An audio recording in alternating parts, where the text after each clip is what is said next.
Welcome into Higher Living, everyone. I'm Lance Shanes and really grateful and honored to have my guest today, Ronnie Osment Jr., right? Yes. Ronnie is a friend of mine, Tommy Hearn, that's been on my show a couple times. And Tommy called me. He called me one day and he's like, I really think this guy has a great story. And he also recently had his first experience with psychedelics, which I think is powerful. And I've had Right. those experiences in the past. I haven't done psychedelics in a few years, but the lessons that you get out of that and everything. But the more I've learned, talking to you briefly beforehand, Ronnie, man, like one of the reasons I do this show is to help inspire other people. We all face things that we don't plan on having to face. And boy, you have faced a lot. So welcome in, brother. How are you? I'm good, man. I'm good. I'm And I glad to be didn't here. plan. I just happened to have the Tennessee hat on today. I'm in Alabama today. We didn't coordinate the state Right. thing, but both from Nashville. Right. So thanks for coming on, man. I really appreciate it.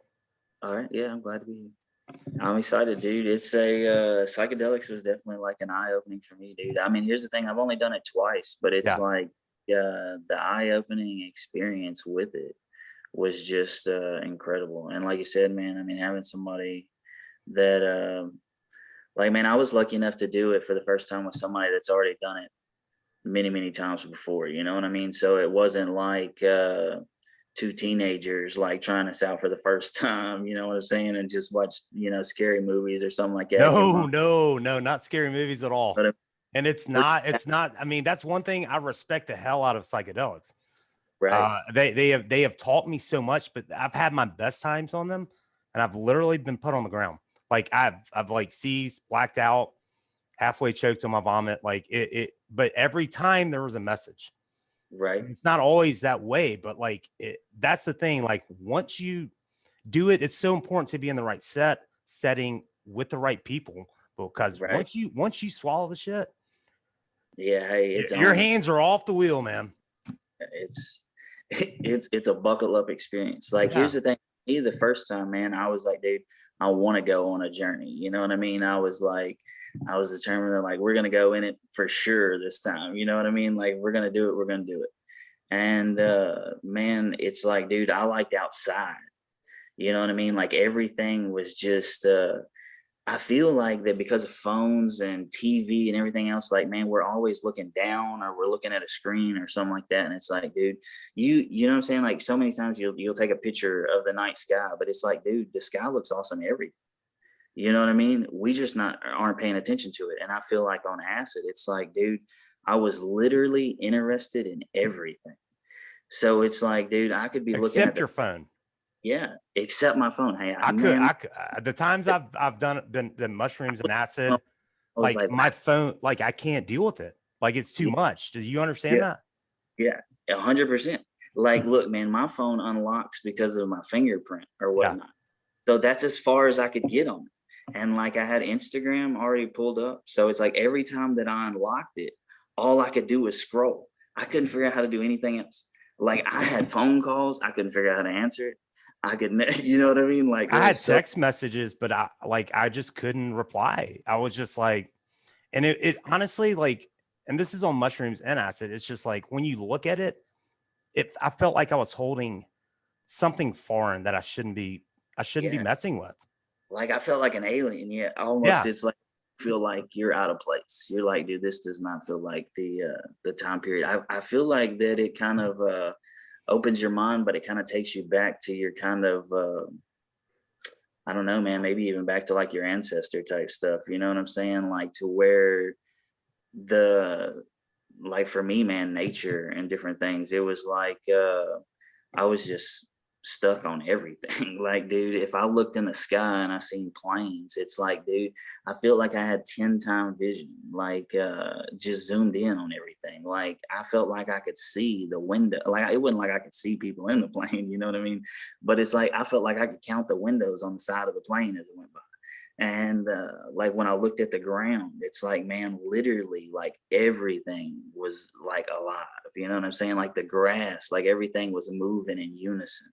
And like, the ants, you could see, like, Man, it seemed like, I mean, here's the thing, dude. It might have been only 20 or 25 ants, but dude, it seemed like 4 miles of ants. You know what I'm Yeah, saying? Like looking down at just this long trail of them just going everywhere. And I'm like, man, how do they know where they're going? Like, what if the first guy's just lost? You know what I'm saying? So they're just all following, but it was like, it was so interesting to me, every single thing I seen. And we had a fire going. So it's like, dude, sitting there by the bonfire, it's like, dude, you could get into that. It's like you just be stuck there for hours. Like I yeah. remember the ground, and like I said, telling you about the ants going and stuff. And the next time I looked up, it was already dark. So I don't even know how many hours that I'd sat there and just been staring at them doing whatever they was doing, and just amazed by like, how do they know that? Like, how can they possibly uh you know what I'm saying? They don't have cell phones where they're like, oh yeah, up here on the right, there's a water puddle. Some of y'all should start going right. It's like, no, they just all keep going through it, Absolutely. And that's, I think, one of the things that's probably the most profound for me with psychedelics. The best way I can describe it for people that haven't done it.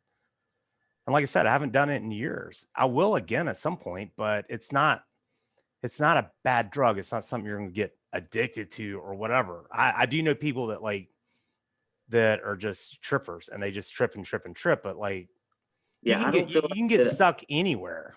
Yeah, yeah, But like exactly. what I've learned is like even whether mushrooms or or acid, the only two I've had, like it doesn't activate anything in your brain. It suppresses part of your brain. And the best way that I can describe it, like you're saying with the ants and everything else, is it allows you to see what you normally would not even see. Yeah, you would never normally pay attention to that at all. I You was know what I'm saying? sitting I was sitting in my front yard underneath like a huge oak tree and one of my first times, and it was a good trip and just relaxing and chill, but like looking up at the leaves, like I swear to God, like the tree was obviously moving with wind, but also you could see it was like putting oxygen down. Just I could see it coming down. I'm like, Right, that's what they're doing, man. I think right, I hugged the tree, like literally. I right. think I gave the tree a hug. Yeah, I man, stuck like, my head in a bush at a oh, friend's house, and it's like, mm. wow, like just the shit that we miss in ordinary life. Hey, and it's crazy too that you say that, because for me, like where I was watching the fire, the stump, where you're talking about that you could see the tree putting off oxygen. It's like, dude, I could see the stump. It seemed like releasing the last bit of air that was left in the stump. And like every single one of the ashes that normally, like when you just look at the fire and you see, what I'm saying, the ashes, I mean, Yeah. they just like ashes. But this time it was like all of them was just flowing together as like this process. Like it wasn't just a fire, it was a job of each part of the flame level or something, burning stuff up. But it was like, I feel like he was able to appreciate the process. You know Mhm. what I mean? Because as this was burning away, like I said, it was like the stump was giving its last light. It seemed like that every time the stump breathed out, the fire flamed up. You know what I Yeah. mean? If any sense at all. But it No, was like, absolutely. It does and it doesn't, but I get it. Like because right, I've had that experience, and I mean, there's just so much. And I think you're exactly right. Like nature is very important to be out in that setting. right, And you're like similar to me. Like I didn't even try. I mean, I didn't even drink it until I graduated high school. I didn't do any kind of. I didn't even smoke weed and or try psychedelics till like late 30s. Like right. I was afraid of things, and both of them have changed my life in powerful ways. And I guess I know that you. How old were you when you first tripped? I was 37 37. Okay. first time I ever tripped, and I've only done it twice. Yeah. Both times was in the last, I'd say, month and a half, something like Okay. that. So let's Um, let's get into like your background because you've got an amazing story, and I know a limited amount, but tell us more about early life, where you grew up. So like, man, I grew up in the hood, man. Like I grew up in like a kind of a pretty, I don't know necessarily how you call it, because to me it was normal. You know what I'm saying? It's what I seen every single day. So to Hmm. me it wasn't the hood until I got old enough to realize that, man, I was living in the hood. Yeah. You know what I mean? but it's like, man, my neighbor, he sold crack or whatever. Mhm. So it's like, man, from the time I was probably 5 years old till I was probably 14 or 15, it's like, dude, we saw crackheads every single day while we was outside playing in the yard. You know what I Yeah. mean? And it's like we're playing hide and go seek, and you can see crackheads like on their knees barking. You know what I mean? And it's like, dude, I never want to do that. You know, and you got the Dare program coming to school telling you, you know, drugs are terrible. You know, Yeah. they're the gateway and all this stuff. And it's like I was always just like, man, from what I seen next door, I just expected everything was like that. You know what I mean? Mhm. So as I got older and stuff like that, it's like it like the I started smoking weed when I was 18. Mhm. And it's so crazy how that worked out. Like it was a terrible way that I justified it, like absolutely terrible way to justify it. But uh, I was with one of my buddies and we was going over to his house, man, and his cousin had like this shed set up that was like a little cabin deal or whatever, man. They played music, stuff like that in it or whatever. Well, as we was coming to it, I smelled this smell that I hadn't smelled since I was a kid. Mhm. And I remember smelling it with my dad or whatever. And I'm like, dang, I remember that. What's that Mhm. smell? And my buddy was like, you don't know what that is? And I'm like, no, what is it? And he's like, man, that's weed. So man, we go in and he's like, man, you wanna? He's got this joint or whatever. He goes to pass it to me, and he's like, man, you wanna try it? And I'm like, well, shit, man, my dad's cool. You know what I mean? I'll try it. I'll give it a whirl. You know, he Yeah. wouldn't on the ground barking and stuff. So and wasn't crack rocks. Yes. yeah, you know And what I it's mean. natural. So man, I smoked weed and I smoked for years. Man, I Mhm. smoked until I was 21. I got my CDLs and I was transporting exotic cars and stuff like that. What is a And CDL? like it's the Class A driver's Okay. license. Okay. Uh, my truck and stuff. But I used to transport exotic cars and different things, and I did that for a few years, and You did until well at that, right? yeah, like it was a great job, a great job. It Do you mind was, sharing like how good was it?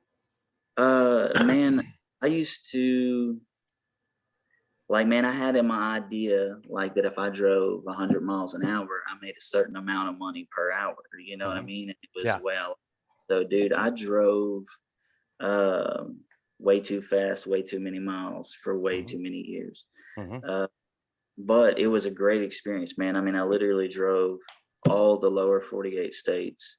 Um, I got to meet incredible people. I got to carry bulletproof cars, the movie cars. Um, like I got to carry the Mad Max car from Oh, the movie. wow. Really? Uh, yeah, so it was super awesome. Right hand drive, everything still. I mean, it How was did you get into that? man, here's the thing. I lucked out. Whenever I was 18 years old, I started a record business. Okay. Uh, my uncle, he had several records and he had one for sale. And Mhm. I was like, dude, if I can get me that record. And see, I used to buy and sell vehicles from the time I was 14 years old. I started buying cars, flipping them. I'd put wheels on them, tinted window systems, do different things. And as I got older and I was able to do more, I did more. But it was like I've always wheeled and dealt with cars. So like, man, I've had over 200 vehicles and nobody's ever gave me a vehicle or bought me a vehicle You've ever. had 200 yourself? Over 200. Wow.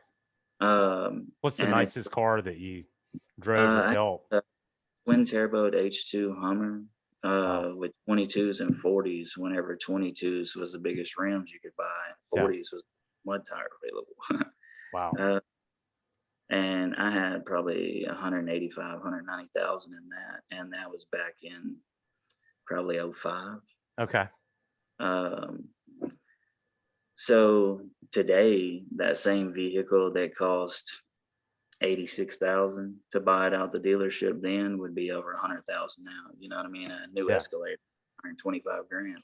Yeah. So, and then of course the price of everything has went up, but it's like I've always been into vehicles.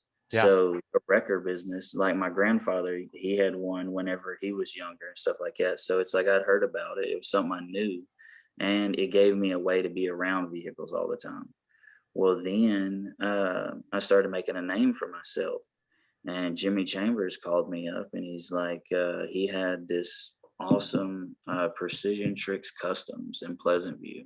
Okay. They built 6-figure hot rods. I mean, incredible cars. Yeah. Plus, he had like a dealership, a record business, and he transported exotic cars. And he called me and he was like, "Man, you got to meet me for dinner." And I was like, "Man, I don't know this guy. Like, I ain't." So then it's like a couple weeks goes by, he calls me again. So man, I finally end up going to meet him or whatever. And he's like, "Look, man, he's like, you're really hurting my business." He's like, "You can come work for me." Is he a car dealer? Yeah, he's a car. Okay. He was a dealership at that time. Okay. Gotcha. And like he owned 4 different businesses, but it was Mhm. all on the same lot. And he was like, "Dude, you can come work for me, or I'm gonna do everything I can to put you out of business." And I was like, "Well, man, I don't want to go. I ain't selling." You know what I mean? So he's like, "Well, what would it take for you to come work for me?" So I told him a number, and he agreed to it. And I was like, "Well, shit." So I went there. I started working for him. I kept my truck for probably like 6 months just to make sure that it wasn't one of the things to get me to sell my truck, and then boom, you're out. You know? And man, at that time, I was probably 19, maybe 20. Wow. And whenever So you're the making good. You're making good. You came so from yeah, nothing and you're making good bank. yeah, like I seen how my parents was and Yeah. how we grew up, and I was like, man, I never want to be that way. Yeah. So it's like, man, my work ethic.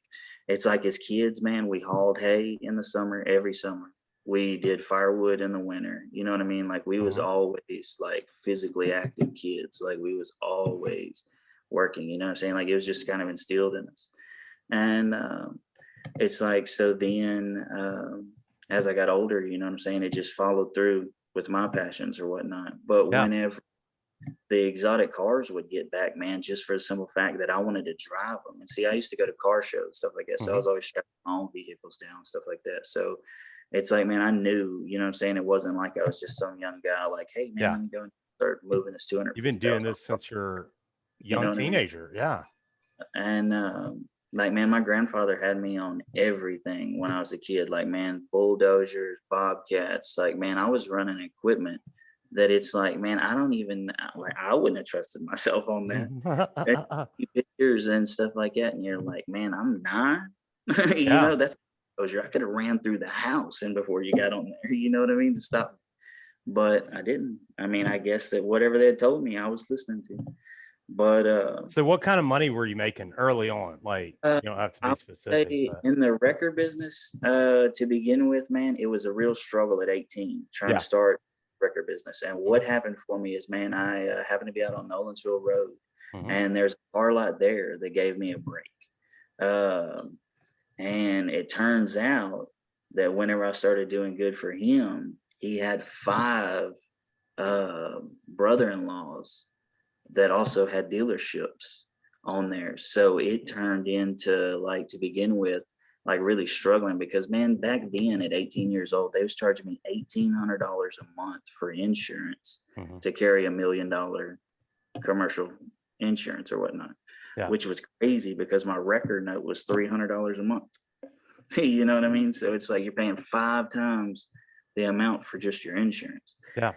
And like then once I started being able to do repos and stuff, it's like I went from making a few $100s a week in the beginning to making a few thousand a week. Mhm. And like by the time I was working for Jimmy, I was making $1,500 a week. You know what I'm Yeah. saying? At 20 Yeah. years old. And Yeah. back then at 20 years old, I had friends that was going to college that was talking about, man, I'm 40 and $50,000 in debt. Yeah. And I'm going, man, I'm making $70,000 a year, Yeah. and I didn't even high school. Yeah. You know what I mean? Yeah. So, dude, you're stuck.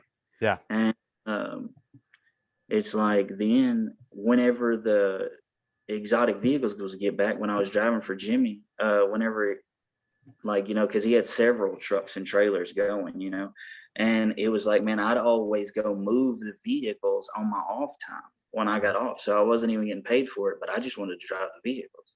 So I was moving the vehicles around, putting them in the right trailers and putting them to where they'd be positioned or whatever's got to be unloaded first and stuff like that, strapping everything back down. And the drivers wasn't having to do it anymore. Well, when I turned 21, he called me in on my birthday, like early that morning. And he was like, man, it's your birthday present. He's like, I know that you love these cars. He's like, if you want to do it, he's like, I'll pay for you to get your CDLs, and handed me the book to read, to, you know what I'm saying, the little study book and all Yeah. that you get your license. Yeah. And man, he paid for everything. And That's great. I went to transport, and then I was bringing home 24 to 2,700 a week as my paycheck plus tips. And man, here's the thing: when you deliver a $250,000 Lamborghini, there's people that hand you $5,000 like it's a $5 bill, and look at you and seriously ask you, like, is that enough? And you're like, dude, you don't have to do it at all. Wow. You know what I mean? Like, are you really sure? hand it to you in cash? Yeah, hand it to you in cash. Always in cash. Always in cash. Damn, dude. What a life, man. People, though, that, you know what I'm saying, to buy a $250,000 car and wouldn't have time to shake your hand. You know what I mean? And then there'd literally be other people, though, that would be like, man, is this enough, man? Thank you for not scratching my car. Thank you for getting here 2 days early. Like, you know, and you always get people that would call you and be like, man, like, hey, I bought this car for my wife. I need it here for her birthday. I'll give you X amount of dollars if you can get it here, knowing that you're going to be driving way past your 11 hours that you're allowed to drive a day. You know what I mean? But it's like, for that, you picked them up and physically drove them there. You weren't like truck or load them up, put them in the trailer. Okay. Like, and there'd be like certain places, though, like for example, in California, there's a place that whenever you pick up Lamborghinis to transport them, there's not a big enough spot in their lot to pull a 53-foot trailer and a semi truck in there. Plus, they don't want to take a chance on some driver running over $1 million worth of cars. You know what I mean? And they only get 3. Yeah. Like, it's like, so they have a different lot where they do all their check-ins and stuff like that. And you would have to drive from there to the other dealership or something like that. And sometimes, man, it'd be across town because it might be over at their paint area or something like that, that just whatever buildings they own, you know. But it's, I got to meet Jesse James. I transported one of his, I got to transport the Shack bike. What's that? It was a Shaquille O'Neal bike that was built for him. Oh, wow. And dude, I remember having towels sitting on the gas tank and my feet was barely touching the ground so I could reach the handlebars. And like, I had to have somebody else when I pulled in. Oh, I bet, man. If it's custom made for his tall ass. Yeah. And like, they had to, when I squeezed in the clutch, they had to knock it into first gear for me because there's no way that my leg would reach the peg. So, it was awesome, man. I got to transport some really, really cool stuff. I got to transport a bulletproof Rolls Royce for one of the people at Ford. And I had no idea how big up he was at Ford. But he was asking me, like, man, why did you strap it around the tire that way? And so I explained to him, like, man, the reason why I do it is because, like, man, I always built a lot of air ride vehicles, and I would go around the tire or whatnot, and then I could lay the truck out on the trailer or whatnot while it's being transported. Mm-hmm. And then the vehicle can still move, but the tire is just locked into place. And like, when I told him that, it's like, man, instead of me traveling all the way across the country with your suspension pulled all the way down, and like the Rolls Royces, they got the factory air ride, everything like that. So it's like, man, you're trying to pull down something that's trying to push up the whole. That makes sense. Yeah. It's like, man, where this way, if it's wrapped around your wheel, the car is riding just like it was setting, like it was driving down the road. You know what I mean? So I explained that to him. He was like, dude, I love that. And he called me, and I got to carry the first 2 Ford GT40s off the assembly line when they brought them back out. Wow. Dude, it was super awesome. And I've got pictures of everything like that in the trailer. Like, dude, I took them to my grandfather so you could see them. I got to carry a 1908 all original, I believe it was a Model T. Wow. Man, the crank on the front of it. Here's the thing that you don't realize about those, like on the old cranks on the front of those cars. For one, it's like, man, if the car starts, it pulls this little pin back that's on that handle, and the handle will just drop straight down. Mm-hmm. But if it don't start, man, that joker has the kickback from the compression and about rips your arms out of the sockets. Oh, I bet. And the thing, the problem is that you can feel when that compression stroke is coming, and you got to commit to pulling, but you know what's going to happen if it don't start. So then it's a war that takes a while because every time it's like, wow, oh, it hurts. Plus you're like messing with the fuel and the throttle on the steering wheel. So it's like, man, when I got to drive the car through town, like that guy, man, he's a super awesome guy. When we got there, he was like, man, if you can get it started, I'll let you drive it. Mhm. So obviously I'm gonna get up there and crank that joker again because I know what just happened to me whenever I had to load it the first time. So you have Uh, to literally crank it on the front to yeah, start it.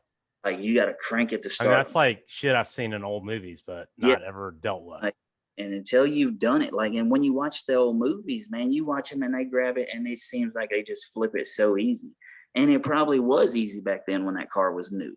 But when the car is 85 years old, you know what I mean?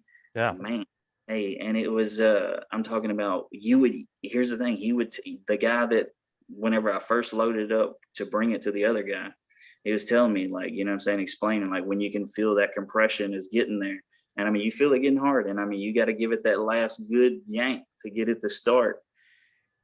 But you know what's coming if it don't. And it's like, man, and if it don't start, dude, you got a weak battery or you got something like that going on, or you got the steering wheel controls still going to where you was cruising down the highway. It's like, because man, like you're going, for example, whenever I got it started down there in California and he was letting me drive the car, it's like I didn't know this, but he was like, man, you start adjusting these. So he was teaching me as we're going or whatnot. But it's like you can have the gas pedal flat on the floor and it's only going a certain speed. And then you start messing with the air and fuel to actually speed it up on the steering wheel instead of the pedal. Oh, Yeah. wow. That's cool. So it's like and then here's the thing, after the car is started though, and it's ran for a minute, like then it's much easier to get it to fire up again. But if you let it sit a few days, Yeah. Especially an 85-year-old car. For real. right. That's cool, And man. piece of wood had fell out of the floorboard of the car, and I had it in the front of the trailer in the gooseneck for years, man. Just because I was like, man, that's a 1908. Like, you know how much stuff that thing has seen. You know what I Oh, mean? hell yeah. Or how old the tree might have been that they cut Yeah. it down, to make it. You know what I Yeah. mean? It's like I just thought it was a cool piece of history. And then when people would see that rotted piece of wood in there, you know what I'm saying, and you're putting these new exotics in there, and they're like, what's that? You know, and it's like it's a cool little story starter. Absolutely. So let's get into, you've had a significant, and I think that's something, one of the reasons I do this show is to help share stories of adversity because we all face shit. We all face things that we don't plan. And obviously, you've had a life altering experience. Yeah, when I was 24, well, 23, Christmas Eve, 2006, I had a bad motorcycle wreck. Uh, man, my best friend at the time was he was going into the Marines, and he wanted to see my bike, man, one last time before he went or whatever. And like I'd been telling him about it, but he hadn't actually seen it. And I had a new Gixxer 750 at the time, and I'd done the chrome wheels, swing arm, all this stuff. And he was coming over to help me pick the bike up because I was going to take it in the house and take it apart to have the frame polished during the winter. Like I said, it was Christmas Eve when I had the wreck.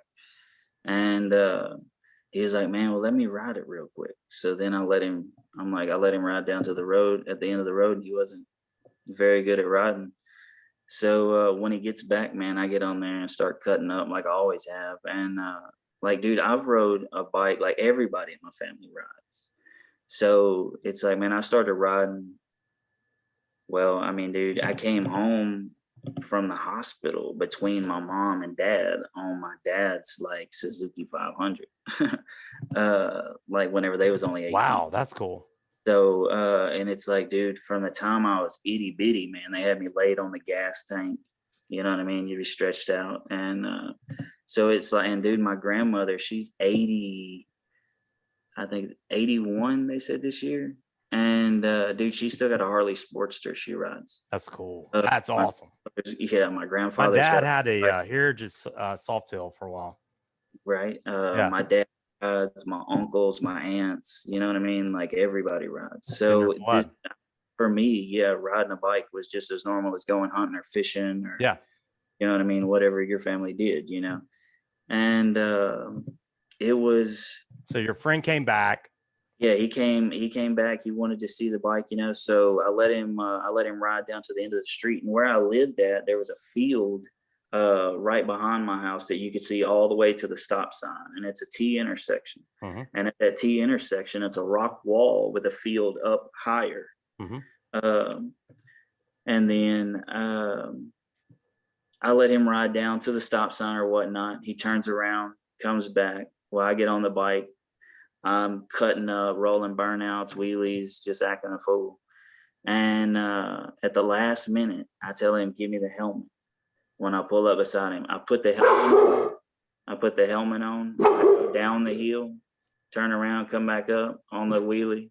I passed the house, and when I set it down on the front tire, I used to like go by the house, and then I could set it down and ride all the way up to the stop sign on the front tire, drop down, and do a wheelie back to the house without ever having to turn around. And that time when I went by, as soon as I set it up on the front tire, it just started bouncing off the rev limiter, and I knew something was up. So I got off the front brake, and I was still on the brakes pretty hard, but dude, you could feel it just pushing the bike, and the return cable on the handlebar had broke. So the throttle was like on cruise control. You know what I mean? It was just stuck You couldn't there do right anything. where I had it. And if it would have been a longer spot to where I could have thought, hey, just twist the throttle forward, it'd have been a different outcome. But I was coming up on that T intersection with, man, maybe 200 yards from my house. And I passed it at 135. Is the last time I looked down. And they had You hit paved that the road. wall? Yeah, that here's the thing. They paved the road going this way, but not this way that I was on. So whenever I crossed over the T intersection, man, I committed to the turn to go to the left because you could see over that field and there's trees to the right.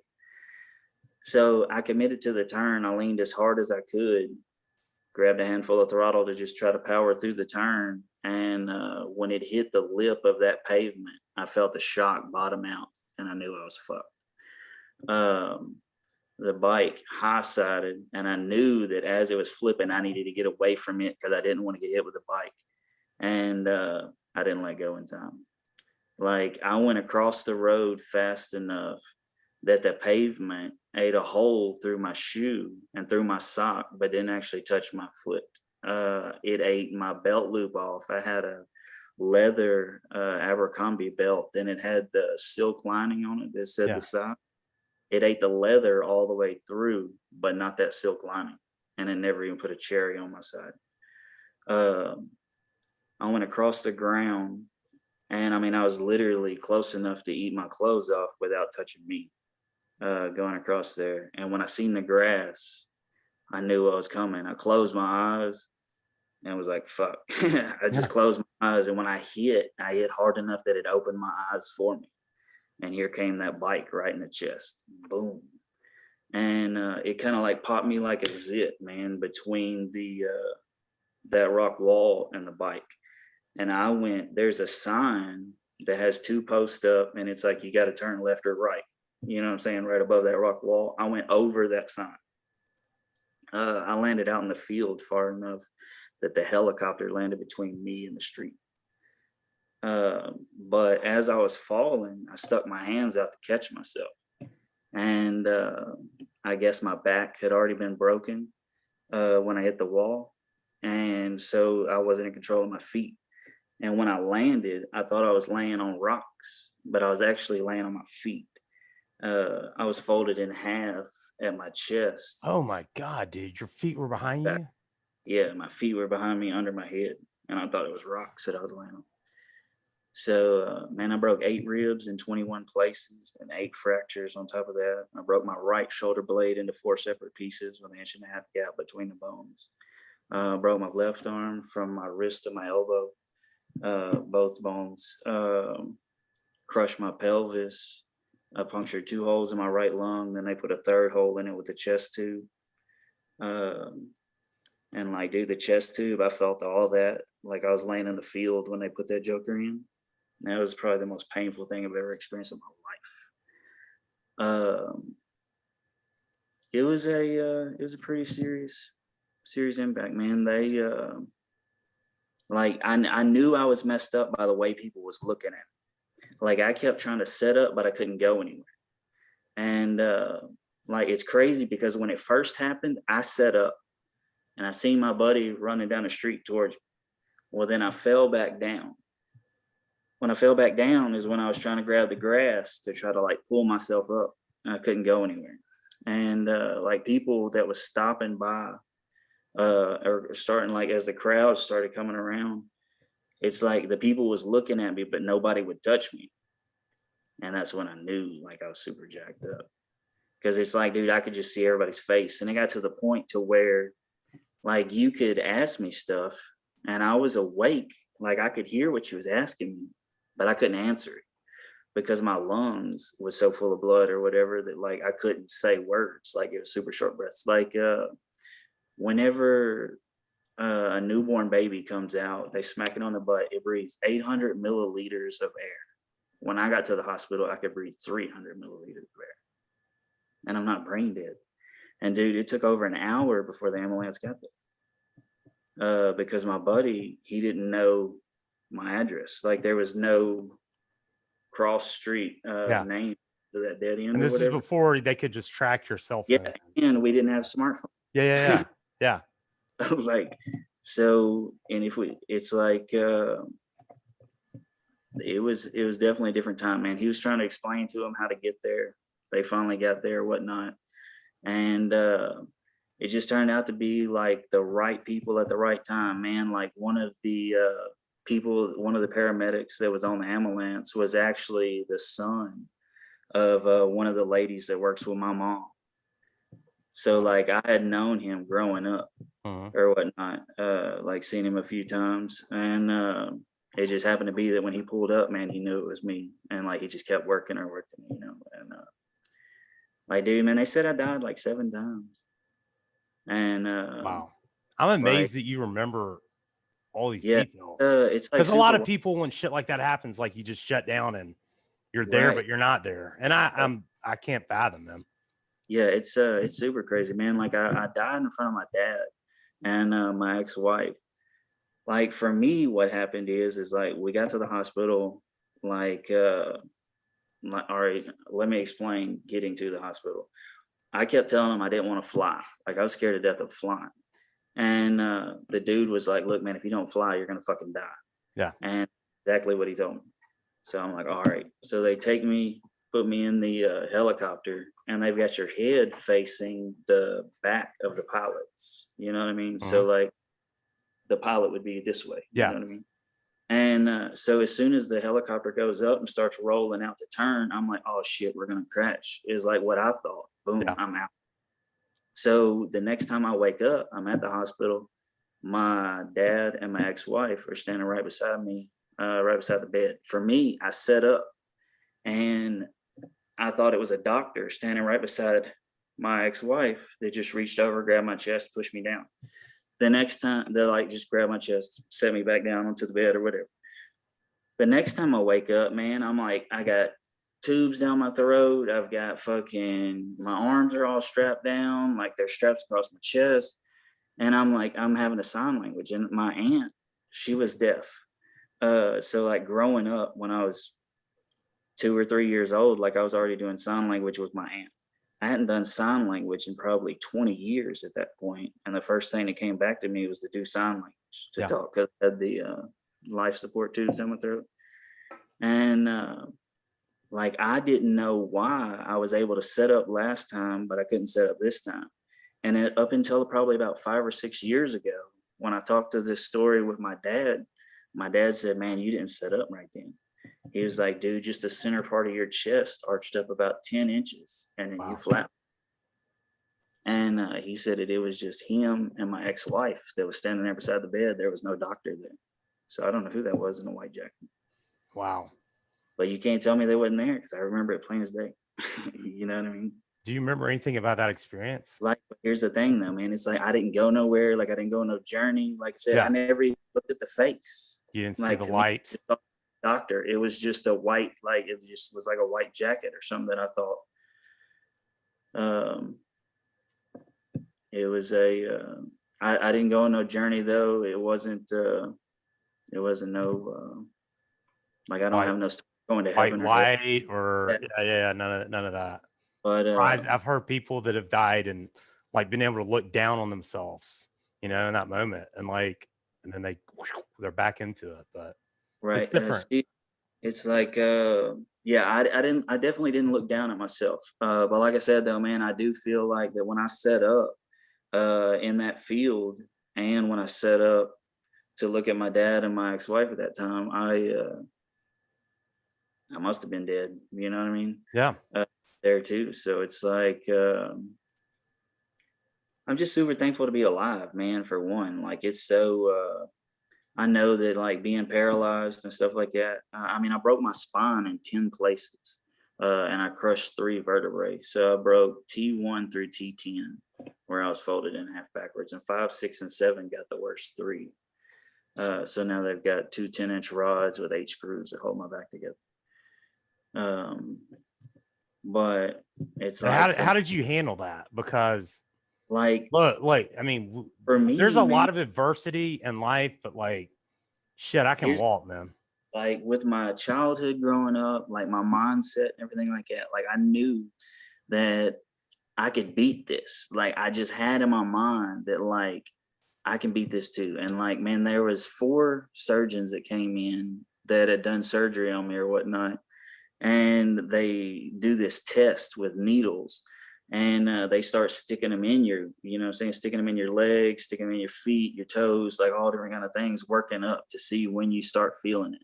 Yeah. And I mean, they'll go in there and start wiggling it, and it's like it's something out of Hellraiser, man. Like you literally are seeing your body not react, but you're seeing blood come out. Like they're really stabbing you, but you can't. Feel nothing.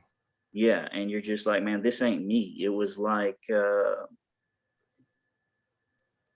what it really felt like was that when I had that wreck, they took my brain and put into somebody else's body, and it didn't go right because I'm like, that's not my body. You know what I mean? Like I feel my body. Like I know if somebody was stabbing me, you know what I mean? Like just what seemed like 3 hours ago for me, I could feel all that just fine. Now, what do you mean that, you know what I'm saying? And they're like, you're paralyzed. And 3 of the doctors says 0% chance. And the lady surgeon, she gave me a 5% chance because she was like, nobody should leave with no hope. And that was and I was like, what's today? And she was like, Tuesday. And I was like, well, I'll walk out of here on Thursday instead of Wednesday. You know what I mean? Like, Yeah. I was that determined. And I just felt like that there was nothing that I couldn't do. And it took years and years and years to realize that, like, bro, you can't just will this into existence. Like, spinal cord injuries don't work that way. Yeah. Like, I mean, dude, I've literally looked at my feet for hours and hours and hours, Trying to make a move. trying to make my toes move. You know what I'm saying? Just thinking about just one toe at a time and stuff. And like, I sold everything I had to go get stem cell injections when I first had the motorcycle wreck or whatnot. And like my right arm, where the shoulder blade was broken to 4 separate pieces, it's like every time the nurses would grab my shoulders to roll me over to keep me from getting pressure sores in the hospital, it was like killing me. And I was like, man, my arm hurts. My arm hurts. And they kept x-raying my arm.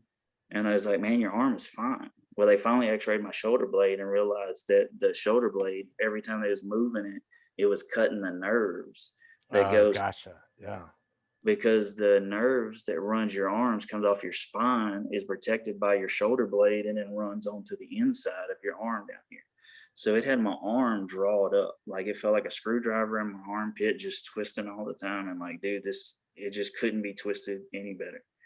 And dude, I would lay there in the hospital bed with a rubber band, one finger at a time, just getting my hand to get back.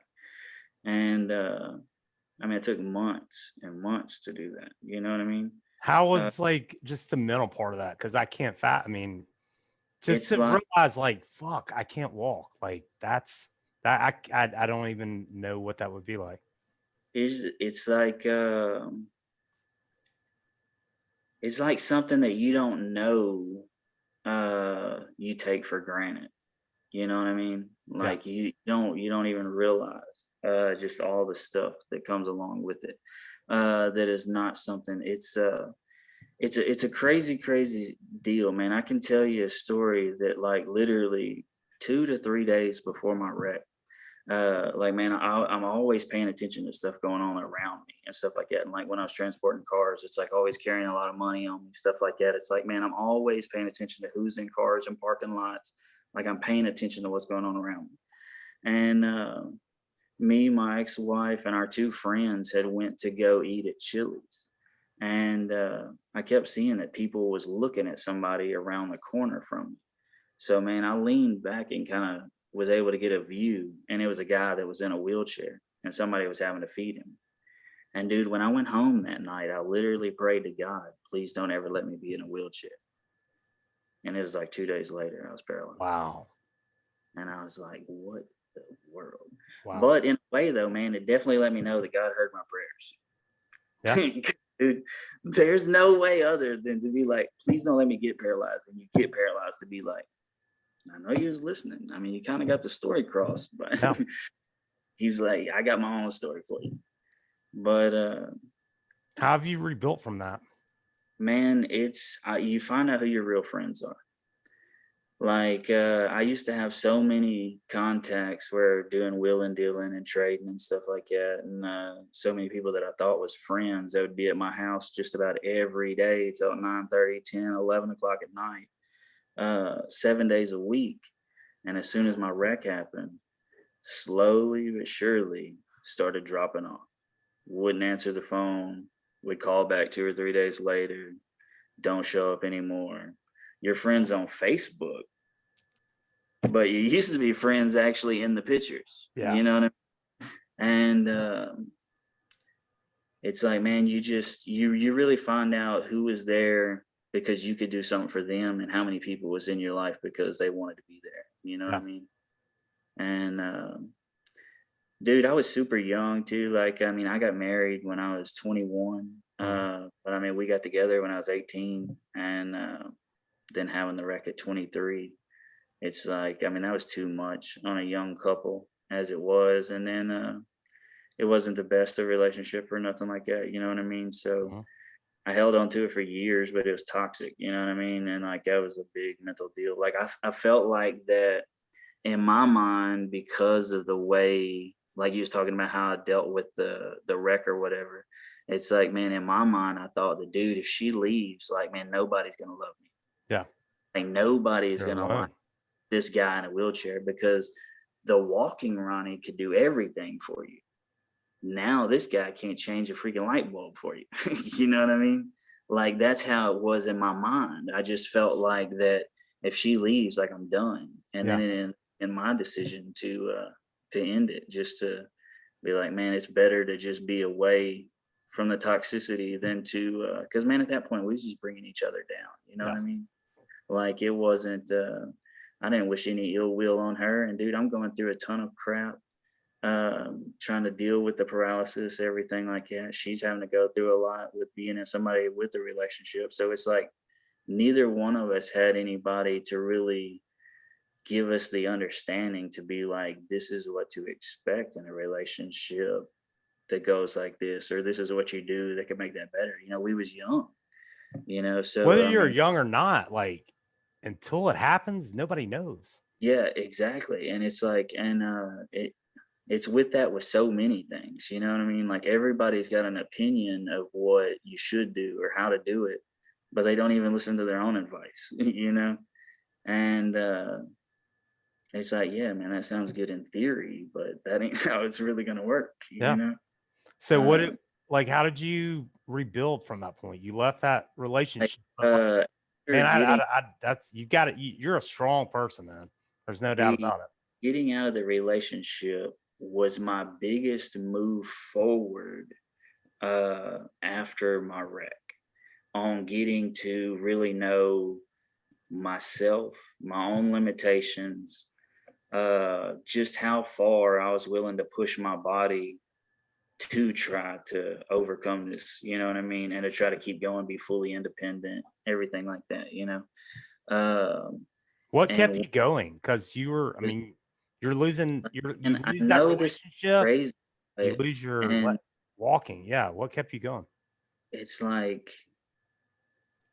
Man, my family has, like, so many people in my family's like always kind of looked at me as like, because of, like I said, man, I went from how my childhood was to like becoming successful, like always having all these awesome vehicles, like all this stuff that my family would look at me and they was like, man, you're like a role model. And I didn't realize that I was being a role model to my cousins and different family members until my wreck. You know what I'm saying? And my cousins and stuff like that was the ones that really showed up, was there at the hospital for me all the time, that was still there after the wreck and stuff. Yeah. Um, but it was like, man, I felt like I had to keep going for them. Like in the beginning, like that, I felt like I couldn't let them down. So like, dude, I don't remember crying or anything about even becoming paralyzed for probably 2 or 3 years before I finally broke down and just being like, dude, why can't this just come back? You know what I'm saying? Like, to me, it don't make sense. It's like, if it worked once, you know what I'm saying? Like, I understand if you're damaged now, but why won't you work again? You know, it's been a while. And that's what I was saying about that whole willpower, knowing that I just couldn't will this into existence. Like, I was going to have some type of treatment or some way of getting past it. And like, by getting out of that relationship, there was no one else to lean on. So then that it put all the pressure on me to make sure that I could still do it, you know, that I could still take care of myself and approve for me instead of for somebody else for the first time, that like I want to live, you know what I'm saying? And it's like, I know this might sound crazy or whatnot, but it's like, when people ask me so many times, you know, like, how do you not get depressed or this or that? And it's like, man, like, I like me. Like, I feel like I'm a chill, like, I make myself laugh, you know what I'm saying? Yes, So absolutely. like, I like the hell out of me, you know? So it's like, I don't want to kill me. I don't want to die.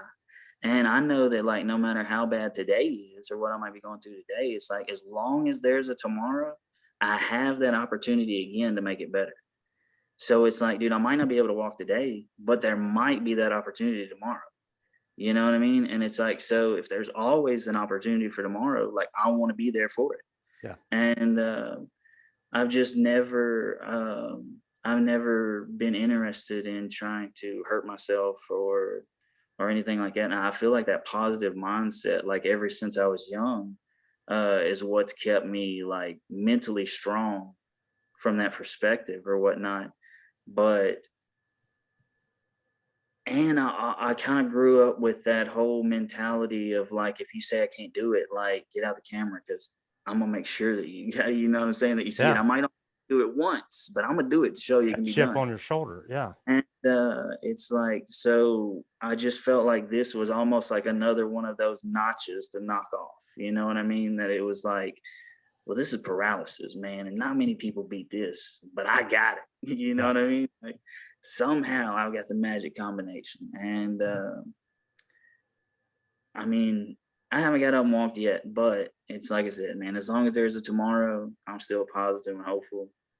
Dude, it's And powerful, man. And attitude is the key. And it's in our worst times, it's so tough to choose it. But like and Viktor Frankl, have you heard of him? He wrote that book, Man's Search for Meaning. He was in the Holocaust and shit, and he was a psychiatrist. But I think there's a quote. It's like, everything can be taken from a man except his ability to choose his attitude in any given set of circumstances. And right, that's, you've done it, dude. You've done it. That's right. awesome. It's like, and I feel like I didn't know that that story, and I haven't read that book, but it's like hearing that I can relate to it because it's like, man, you don't know. It's like you don't know how strong you are, and you know what I'm saying. There's that quote: "You don't know how strong you are until being strong is all you've got." And it's like, man, like when somebody, like when I go to the gym or something like that, and people come up to me and they're like, "Man, you inspire me," and it's like, dude, I appreciate that, but at the same time, it's like, man, I wake up every day and put my pants on one leg at a time, just like you do. You know what I'm saying? Yeah. Like I didn't purposely say like, hey, today I'm going to the gym to inspire somebody. You know what I mean? Like I was just trying to be a regular guy just like you. Like if I was walking, you wouldn't even notice me. Yep. You, Very true. you might even hated on something that I was wearing. But because you seen the wheelchair, now you felt like you come talk to me. Yeah. You know, which is cool. But it's like sometimes it's just that feeling like you're not the same is kind of like what sucks, you know what I'm saying? But for me, man, most of my friends, I mean, dude, I joke about this wheelchair more than anybody. You know what I Yeah. mean? Yeah. Like, if you can't crack jokes about it, We gotta laugh at what we it's got. like you've got to have a good sense of humor. And Yeah. I think I've always had a good sense of humor. It's a, I mean, I feel like your sense of humor gets you through a lot of stuff. You know what I'm saying? And just like the whole mindset, you know what I'm saying? Like, I know there's a lot of people out there that I mean, have depression or something like that. And it's like, dude, you might not physically be able to see it, but dude, they could be going through the worst turmoil you've ever seen in your life. You know what I Yeah. mean? But it's all in their head. You know what I mean? So it's like, dude, I'm not knocking anyone's disability any different than, you know what I'm saying? Like, I'm not trying to downplay somebody else's over the wheelchair, but it's like, dude, if I had, say, depression, you wouldn't come up to me in the gym and be like, man, you inspire me because you got out of your house today and you look depressed as fuck. You know what I mean? Yeah. They would, you know what I mean? They might not even talk to you, you know? Yeah. But it's like, man, everybody's kind of battling their own battle. And it's like, dude, you just got to have the mindset to keep going. And I feel like I feel bad for the people that can't seem to get out of the mindset of not being able to turn off the switch. Like, man, I had a buddy that he battled depression for a long, long time, man, and he ended up doing this. He had done this like a bunch of reading up on mushrooms or whatever, but you do mushrooms for like 3 days at a certain amount each time at a certain amount of hours. And anyway, and dude, he's night and day difference. And dude, this was probably a year ago. Wow. But dude, he man, I'm talking about every day he posts this stuff like on Facebook or social media that you just be like, dude, like, how is life that bad for you, man? Like, I know you in real life. But now see all of his social media pages, it's like it's a 180. You know what I mean? Yeah. Like it's amazing how much that was able to change for him. And it's kind of like the same thing, same deal with me for doing acid for the first time. You know what I mean? It's like so much of the resentment, past relationships, childhood traumas, just different things like that, that in my own way of feeling like I dealt with it and kind of put it away, but it was always a thought that was so easy to just pop back up in a detail of everything that you was wrong. There's something like that, you know? Uh, and like after doing acid for the first time, it seemed like every single one of them things got dealt with one at a time. And now it's like a memory that you just gotta, you literally like have to think about. You know what I'm saying? It's like, what was you wearing last Tuesday? You know what I'm saying? Like, you'd be like, well, dang, could have been my favorite shirt, but I don't remember, Yeah. you know? And it's like, so I feel like you have to make that, I don't know, it's just the choice or whatnot, Choosing to live, man. And right?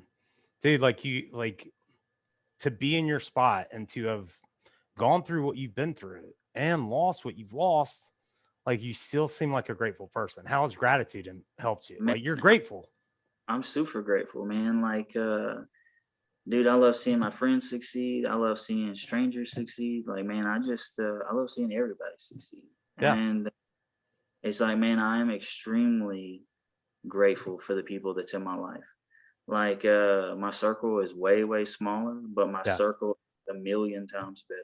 Yeah. It's like anybody that's in my circle now, like I know that I can count on them. Yeah. I could call them at any time. You know what I mean? Yeah. And um, now it's more quality over quantity, you know. But dude, I'm super, super grateful for the people in my life. And I'm just super grateful to be alive, man. It's hard to explain to somebody that hasn't been through the situation, but it's like, man, well, recently, whenever we was talking before we started recording or whatnot about the IVC filter and stuff, it's like, dude, like I've been dealing with that thing. They told me a little over a year ago that if I made it a year, I'd be lucky. Yeah. So it's like, man, I've constantly been dealing with stuff trying to kill me for years here lately, and I'm just like, I don't know. I just want to live. Like my main goal is just I want to live a long, long time. Like I know it sounds crazy, It doesn't but sound crazy at all, man. I just want to But see what all, you know. ah, man, it's inspiring. And we talked a little bit off air about that because I used to sell the IVC filters. Not going to get into whole IVC filter talk, but Right. like just about, and I want to find out, like elaborate more on what we talked about as far as like, um, I'm looking for that quote. Remember the one I read you? Yeah. Oh yeah. Just talking about like your experience with medicines versus natural medicines. Like, Right. and this is the quote, as a retired physician, I can honestly say that unless you're in a serious accident, well, you have been. Your best chance of living to a ripe old age is to avoid doctors and hospitals and learn nutrition, herbal medicine, other forms of natural medicine, unless you have are fortunate enough to have a naturopathic physician available. Almost all drugs are toxic and are designed to only treat symptoms and not cure anyone. I believe that. And look, I Yeah. saw healthcare up close and personal for most of my career. And like we've said offline, but it's true. Like to me, we don't have healthcare, we have disease management. But what you were sharing about prescription drugs versus using cannabis or whatever, like explain that, share that with us. Like, man, I've never been anyone to take prescriptions or anything like that. And when I first got out of the hospital, like, it's crazy, man. I was in the hospital for like 5 months total, 5.5 months. And the whole time, man, they never told you all the dangers of everything that was going on Yeah. with paralysis, you know? But then before you leave, you've got to watch this like 2 or 3 hour video, and it's nothing but all the different things that can kill you. That's So it's that's real like, healthy on the way out the door. yeah. So exactly. So to like get you prepared for The getting that, worst, the yeah, worst case.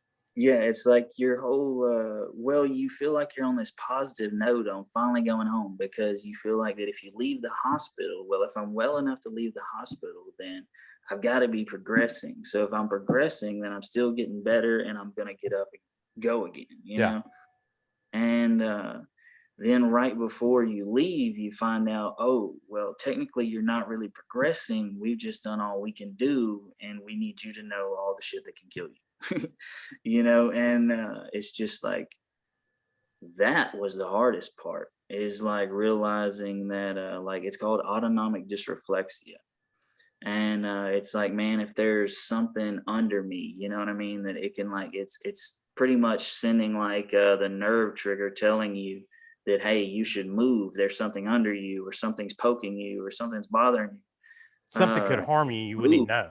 Yeah, Yeah. and it's like, well, because it's like firing those nerves off, and the signal's not getting through your spine or whatnot to actually let you know, it ends up your body starts shutting off the oxygen to your brain to make you realize like, hey, something's up. And normally by then it's like it's Too rough. late. Like it's Yeah. happened to me a few times before. And here's the thing, I'm sure there's a lot more technical, like if you go read the whole doctor prescription, or you know what I'm saying, how Yeah. they would describe how that happens. But for me, like living through it, like what I'm telling you is you get to the point to where you're about to pass out. And like everything quits working, your arms quit working, you quit moving, like everything. And it's rough, and you don't find out about that until at the end. And then when it finally happens to you, it really scares you. And I guess I guess for me, just not knowing what's on the other side, you know what Yeah. I mean, is also what keeps me wanting to live as well. You know what I mean? Like, I know it sounds kind of crazy, but dude, my one of my biggest fears in the world is like being forgotten. You know, and I feel like that, like you remember a lot of people that's passed away and stuff like that, but you don't think about them every day. Like you might remember them like when it first happened, and you think about them for the first few years, but then Or a years later, birthday or something. they're, Yeah.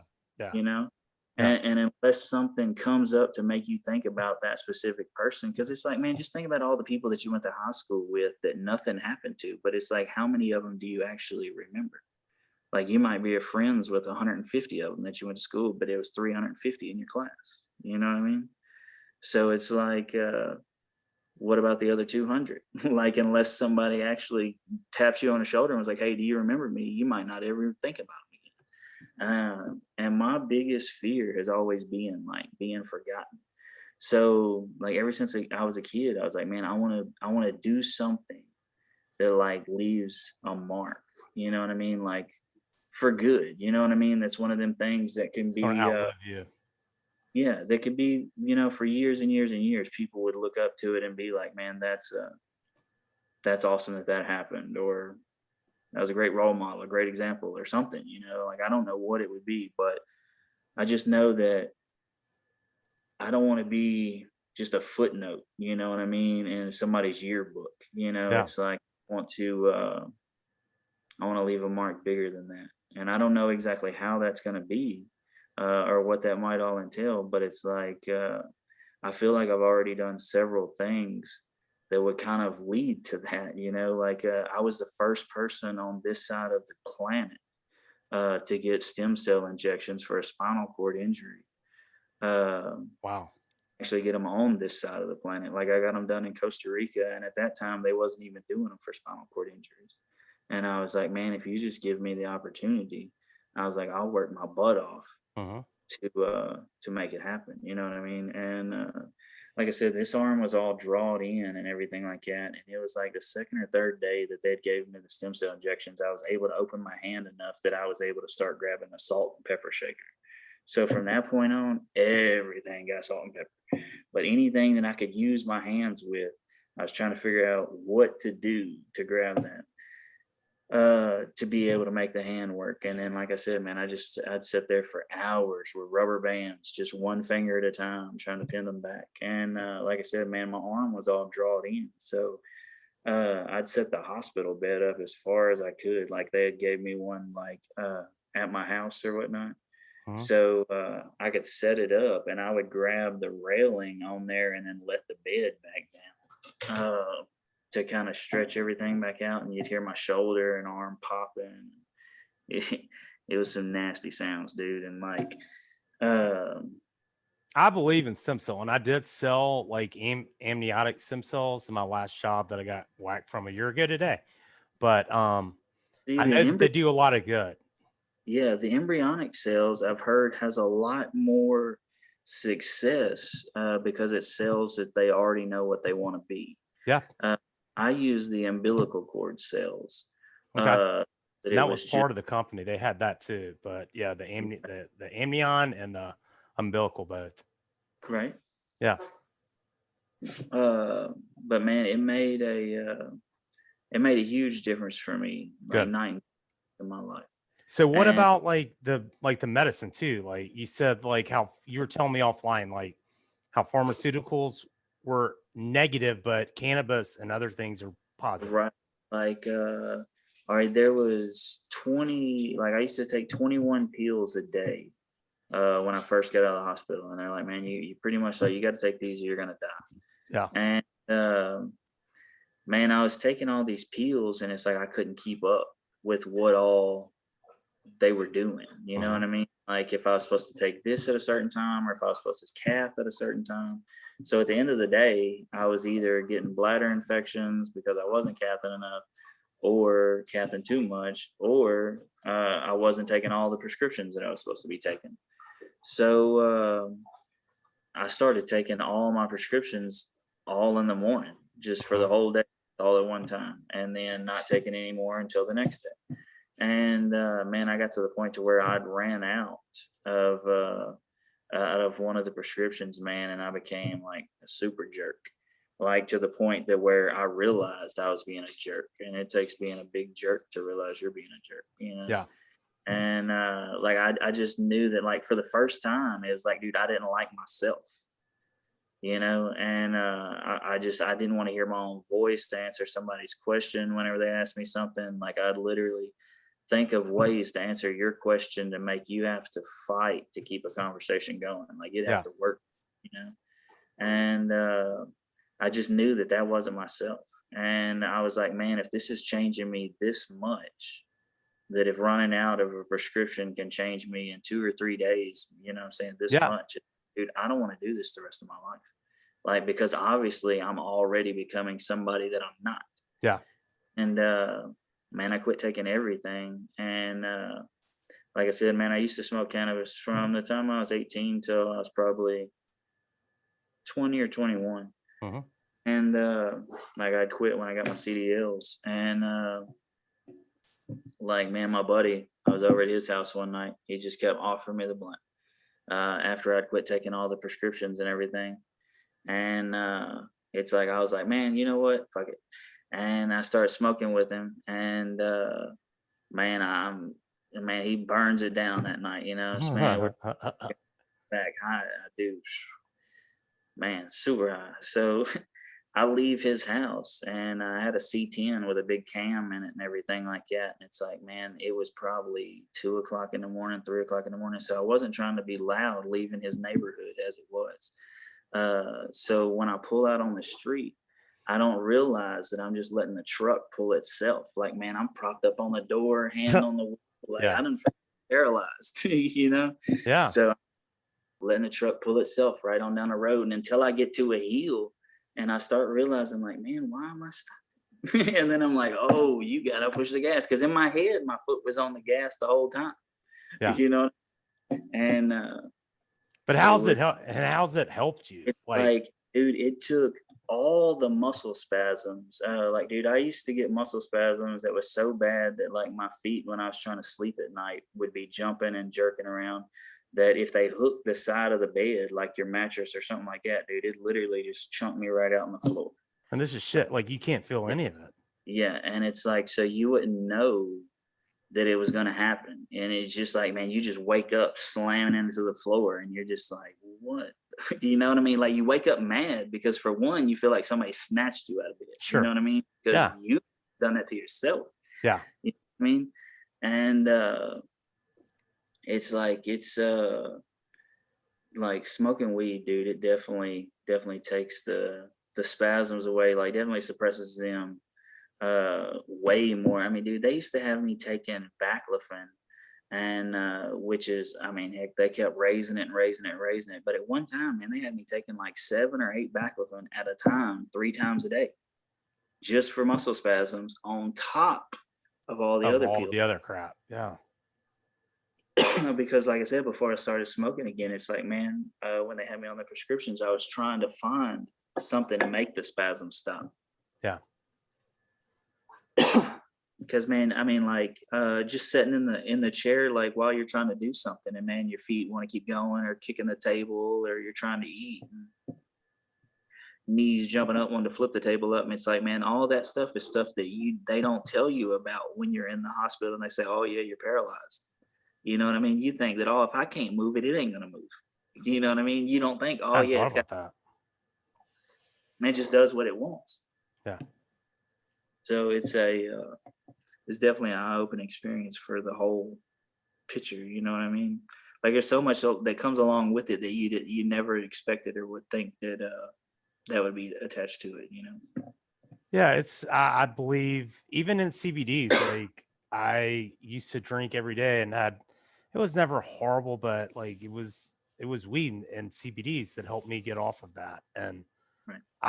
every cell in our body has cannabinoid receptors. I'm passionate about that plant. Like, this is something that just grows out of the ground. It's not something that your doctor is going to give you a script for that they're getting money off of and blah blah blah. I mean, it's I don't know. I'm glad to see that it's been beneficial to you and that Yeah. psychedelics too. Like, give me because it's been a month or so, like, or however long. What are some of your lessons that you've gotten from that psychedelic experience? Like, here's the thing for me. Like, man, I'm a huge thing with time. So, like, man, I feel like ever since I was a kid, like I always felt like you're on a certain amount of time. You know what I mean? Like, then when I was a little kid, I'm like, oh, when you're 30, like that means you're old because you got gray hair, like old people have.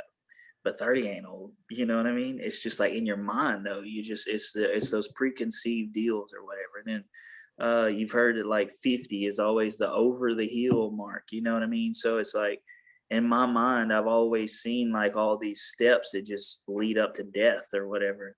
And it's like, man, like I said, I want to live. So it's like, man, I've always got this thing about like time and want to make time as long as possible. And it's like for me with acid, it was just like realizing so much about time. You know what I mean? And just for me, I've realized that like, dude, ever since my accident, I've always been like, well, man, when I'm walking again, or when I get up and do this again, or when I get up, I'm gonna do that. And it's like one of the biggest messages I got was, man, time is right now. Like you got to start enjoying this stuff now Yep. while you are young enough to enjoy this, while you are doing this. You know what I mean? Like, don't worry about the walking version of you. Worry about the you right now. You know what I mean? Uh-huh. And it's like your life doesn't have to be put on pause because it isn't matching the way that you think it ought to be. You know what I mean? It's like, dude, you've gotta enjoy all these moments that you can and get the most out of this life because it's the only one you've got. You know what I mean? And it's like if you don't take advantage of it and you just keep saying, well, when this happens or when that happens, it's like before you know it, you're at the end of that stretch and you're going, dang, I didn't do any of this stuff because I was waiting for this moment to do There, that. there's an awesome book called The Top Regret of the Dying. And this lady in Australia was like a part-time hospice worker. And the number, like, and, she wrote a book. It's really good. But the number one regret of people on their deathbed at the end of life, tough shit, you can't do anything else, is I wish I had the courage to live a life true to myself, not the life others expect of me. Right. Yeah. And it's like, dude, and like the biggest message I got was just like, enjoy right now. And dude, like I said, man, I feel so much lighter. Like I feel like, and dude, I feel like I really do enjoy right now so much more than I did. You know what I mean? And it's crazy. Just with doing acid just twice. You know what I'm saying? Like I've only done it twice, but like that first one, man. Like I said, I did a lot, and Mhm.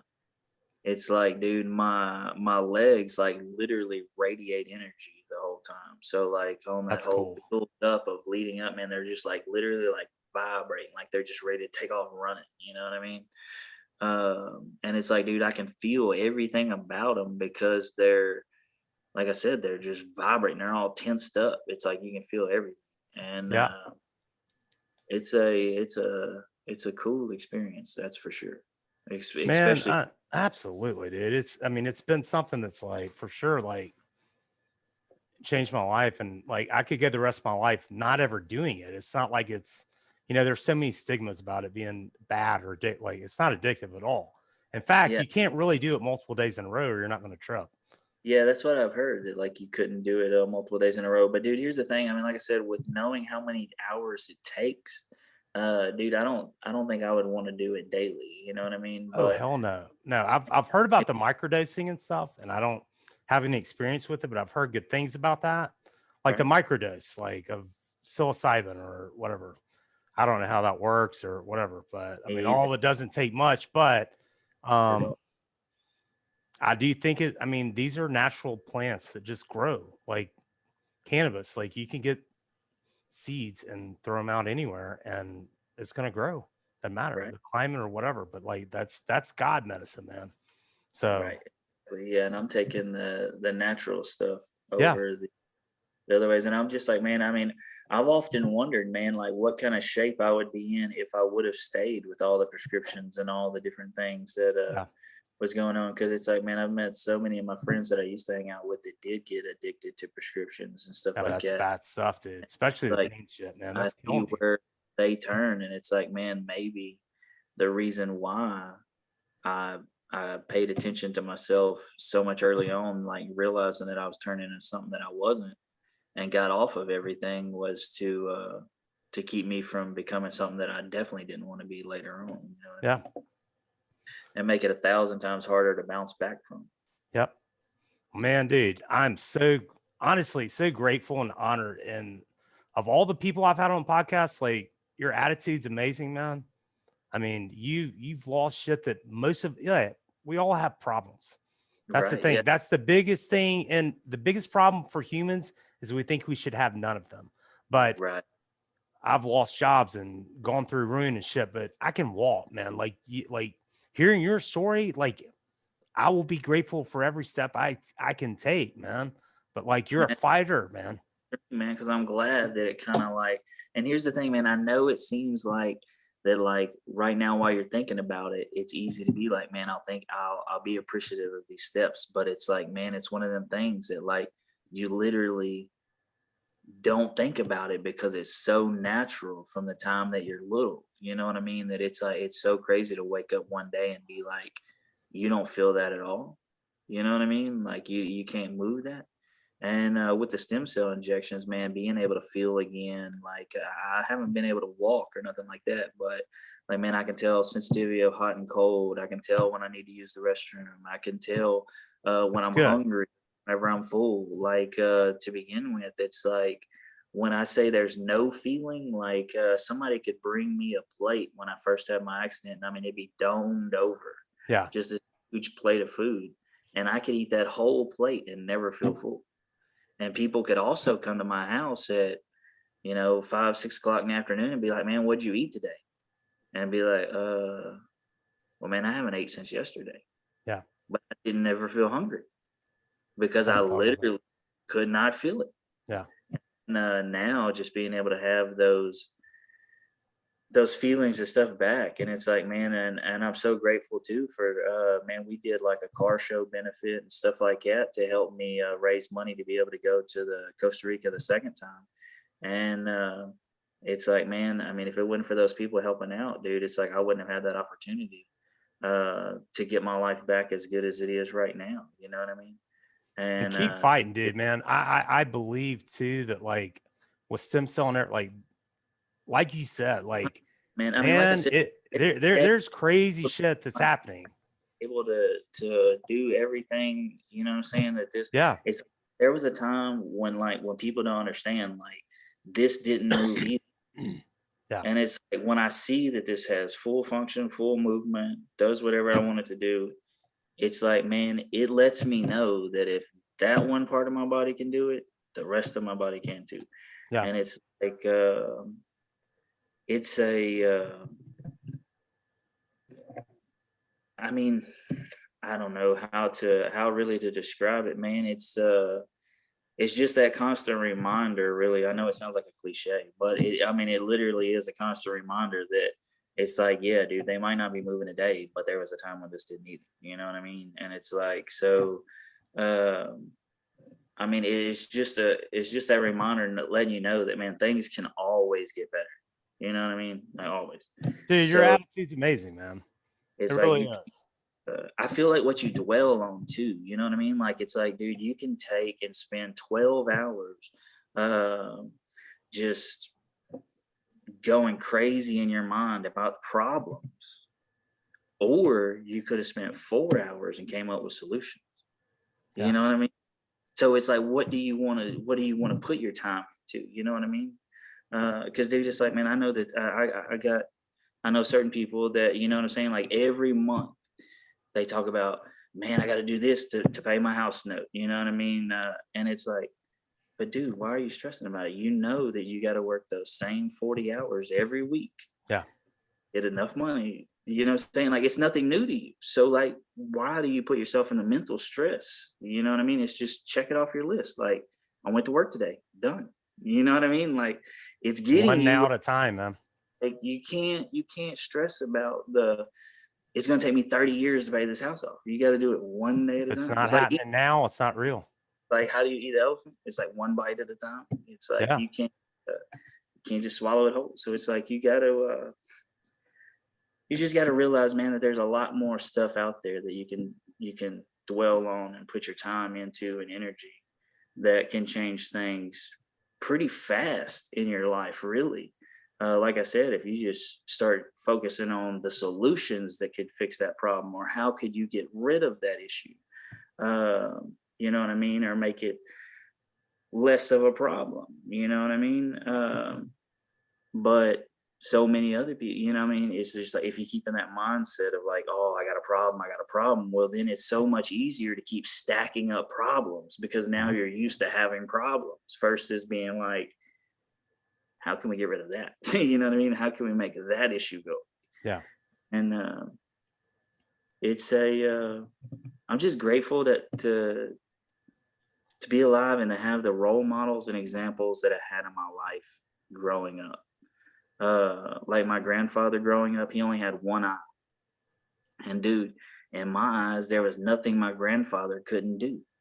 But it's like, man, if you literally cover up one eye and you see how much of the world is gone, and it's like, how in the world was he able to do so much and never once, like, I mean, dude, I'm 37 years old. I never ever remember my grandfather ever saying that if I had two eyes, I could do that. You know what I mean? Like, and it's Yeah. just give me the mentality of, I mean, dude, I've had big old lifted trucks that, like, I mean, like, I literally got to crawl in the floorboard and like crawl up into the seat, you know what I mean, to drive it. And people are just like, how in the hell did you get in that? And like when I was younger, like I thought, man, this is cool because nobody expects a guy in a wheelchair to get out of this big old truck. Yeah. But that jumping back down has killed my back over the years. Like for those things, but it's like it was fun, man. It Yeah. was an experience that if I didn't experience it, I'd have talked about it the rest of my life, wishing I did. You know what I mean? And it's just you got to figure out, like, you can't say, oh, I can't get in that because it's too Yeah. big, or I can't do that because of this now. It's like you just got to figure out, like, how can we make this happen, or how can this be easier? And I mean, it takes a lot of falling, you know what I mean? But you get stronger every time you get back up. You know what Yeah. I mean? Like if Absolutely. you keep lifting dead weight, you're gonna get Yeah. stronger. You know, Yep. so you're more prepared for it the next time. Well, And man, I'm so grateful. Like honestly, like I appreciate you sharing your story and like adversity and everything you've been through. And I'd love to have you on. We can talk more about psychedelics or whatever else. I'm definitely wanting to any do this more and more and try and build it. But man, you definitely have inspired me. And like, that's something I think that I will take away from this. Like to really be grateful because I'm facing a lot of shit too. And we all face shit, but like, man, like you said, it's about if the things we take for granted. right. And it's like you don't even realize, you know what I mean? It's like that's the I feel like that's the most uh misunderstood and misused version of it is when people not knowing what they're taking for granted, like not understanding what it really means to take something for granted. Because I didn't know necessarily at 23. I mean, obviously, I know what taking something for granted meant, but Yeah, until you've taken something for granted and lost it, you don't know necessarily what taking something for granted is. You know what I mean?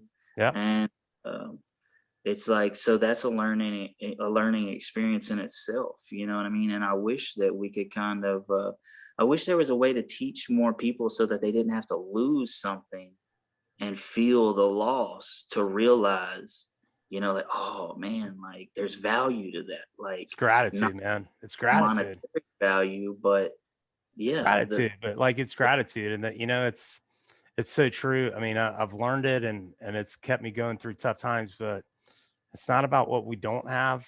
It's not about what's missing. It's about what we do have. And if right, we can focus on what's missing or problems all day long, and we're going to create more and more of them. But the more we focus on what we do have, even though it may be minimal, and then you're going through a tough time and losing shit or whatever, like, right. I mean, dude, your attitude's amazing. Absolutely amazing, man. And I mean, I wish you like the best. I definitely want to have you back on. I'm Dude, gonna come up to Nashville hey, probably we'll have to sometime in April. We're gonna have to hang. do for sure, for sure. Absolutely, man. Yeah, Dude, thank and you. yeah, hey, and I'll be on anytime, man. Just hit me up for sure. I'd love to have you on more. But man, I appreciate you sharing everything. And I look, you've inspired me, and I hope that everyone that's watching this, like Me too, I if got you're able to walk today, like you. be grateful. Be grateful, Right, man. Be grateful. Like that's silly shit that we take for granted. But yeah, man, it's real. right. It's real. Because it's and the thing with like the paralysis deal is like with like you said about the walking, it's like, man, it isn't like that life stops and it Yeah. says, oh, you're paralyzed now. We're gonna slack up on you. It's like life still comes at you just like it does everyone else. You know what I mean? Yeah. Everything else. You just got this on top of it. You know what Yeah. I mean? So it's like and I mean, I've also seen like so many people so many times like when about money in different situations, you know what I mean? And it's like, dude, there's literally, I mean, Robin Williams, he was one of my favorite actors, dude. Hmm. So comedian and stuff like that. And to take his own life and stuff, it's like, dude, no matter how much money you have, it's literally your mindset. You know what I mean? Yeah, there's a Because lot of rich people that, that are super unhappy. dude, you take children for example. All right, children don't have to walk around with money in their pockets to say I have something, Yeah, but kids walk around with their toy or their friends. And man, they're the richest people on earth. You yeah. know what I mean? Like they're not worried about the light bill. They're not worried about what's in the groceries. You know what I mean? They're not, they're Present. happy. They're present. Yeah. And you couldn't convince them otherwise Yeah. unless, it was like you can't hang out with your friends. You know what I mean? Like that's how that, so it's like um it it's hard to explain, but man, it's like you have to put I guess, your own value on your life. You know what I'm saying? And realize that like the no matter how much money or what you don't have or what you do have, it's like there's always going to be situations that you have to be in the right mindset. You know what I mean? Like to be prepared for any situation because it's not like when you're a millionaire, like you don't have a light bill in that 10,000 square foot house now. You know what I mean? You just And went from even that, like, bill it's, to a I've quarter. learned that. I've had lots of money and no money, and Right. That's it's me, it's man. it's about the inner peace. It's about that inner peace, and we project and be like, oh, if I only had this, or I was only this way, life would be better. But it's not. But And honestly, being the same person yeah, in ways, you know what I mean? It's like, that's what I'm grateful for. I feel like that I was the same person when I was making $25,000 a month. And I feel like I'm the same person making $1,000 a month on disability. and You you're a know, stronger person for it, like and it ain't, your journey's not done, man.